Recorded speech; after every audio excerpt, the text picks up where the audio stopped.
Ada seorang ratu dari Indonesia yang sangat ditakuti oleh penguasa Arab. Ratu yang sangat termasyhur di tanah Jawa dengan gaya kepemimpinan yang sangat tegas dan adil.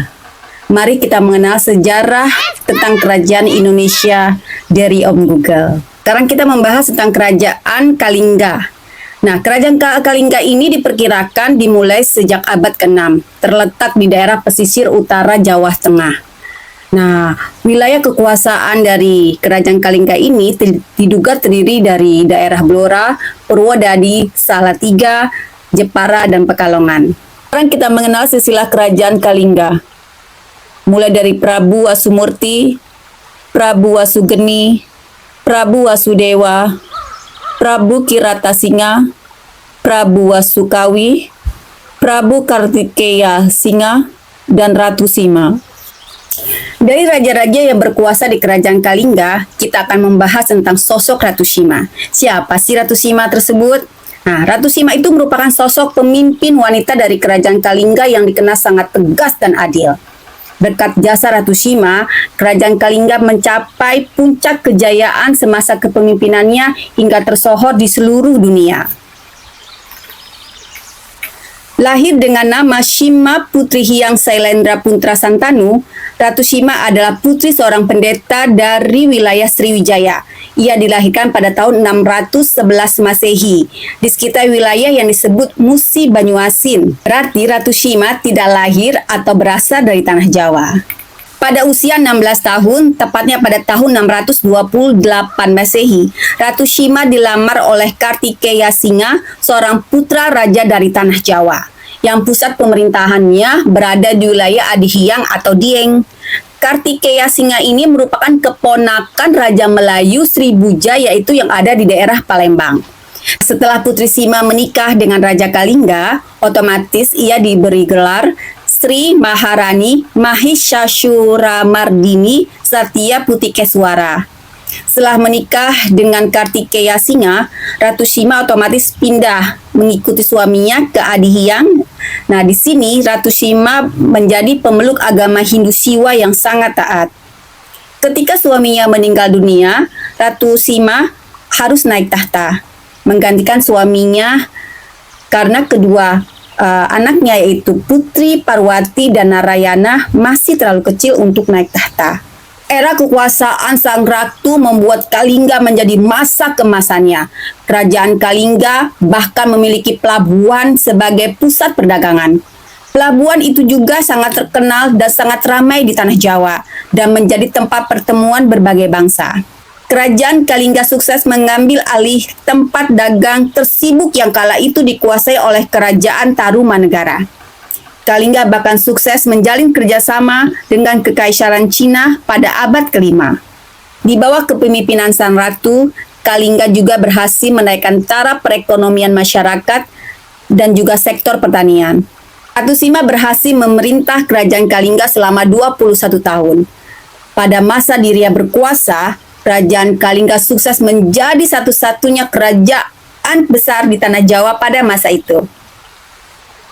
Tidak berhenti sampai di situ, say.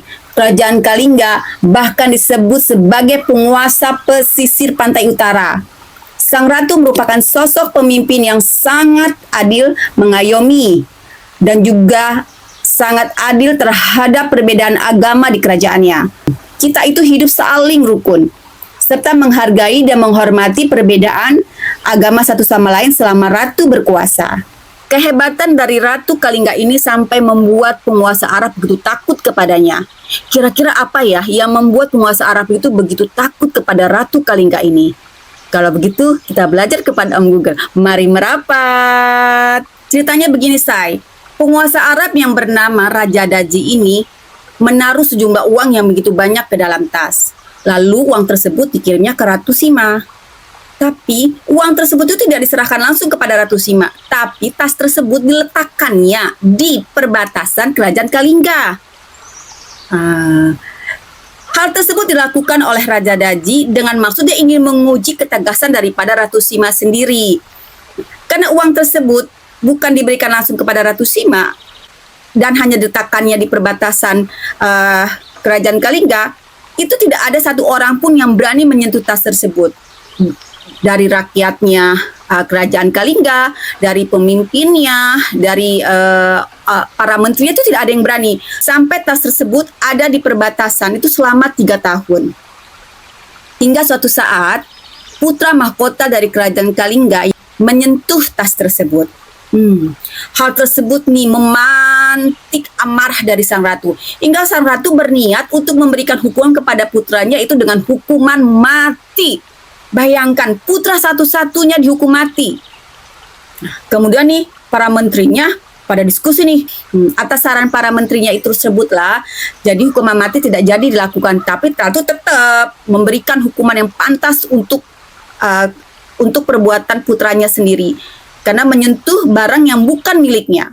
Nah, hukuman yang ratu berikan kepada putranya adalah hukuman yaitu dengan cara dipotong kakinya. Bayangkan seorang penguasa memotong kaki dari anaknya sendiri. Wow, benar-benar adil Ratu Shima ini. Dia tidak pandang bulu, dia tidak pandang siapapun. Yang melanggar aturan harus dihukum baginya. Sikapnya yang tegas tersebut membuat banyak orang sangat segan kepada Ratu Shima. Hingga Raja Daji pun merasa takut kepadanya dan tidak berani untuk menyerang kerajaan Kalingga. Prasasti Tukmas. Prasasti ini ditemukan di lereng barat Gunung Merapi, tepatnya di Dusun Dagau, Desa Lebak, Kecamatan Gerabak, Magelang, Jawa Tengah.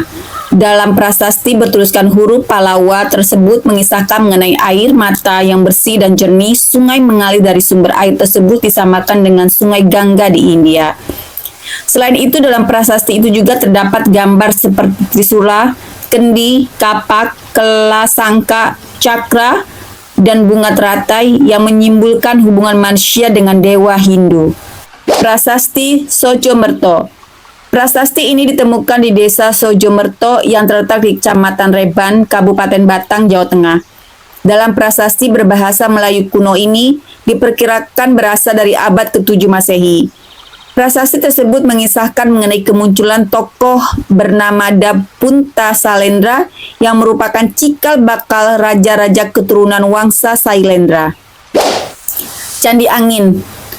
Candi Angin terletak di Desa Tempur, Kecamatan Keling, Jepara, Jawa Tengah. Prasasti ini diberi nama Angin karena letak di daerah yang tinggi namun tetap berdiri dengan kokoh dari terpaan angin. Candi Bubrah. Candi ini ditemukan di Desa Tempur, Kecamatan Keling, Jepara, Jawa Tengah. Candi ini merupakan salah satu candi Buddha yang terletak di dalam kompleks Taman Wisata Candi Prambanan, yaitu di antara Percandian Roro Jonggrang dan Candi Sewu. Kita sudah belajar Nisai dari Om Google tentang sejarah Kerajaan Kalingga, kehebatan dari Ratu Shima, sikapnya yang adil dan tegas kepada rakyatnya, dan juga peninggalan dari Kerajaan Kalingga yaitu berupa prasasti dan candi.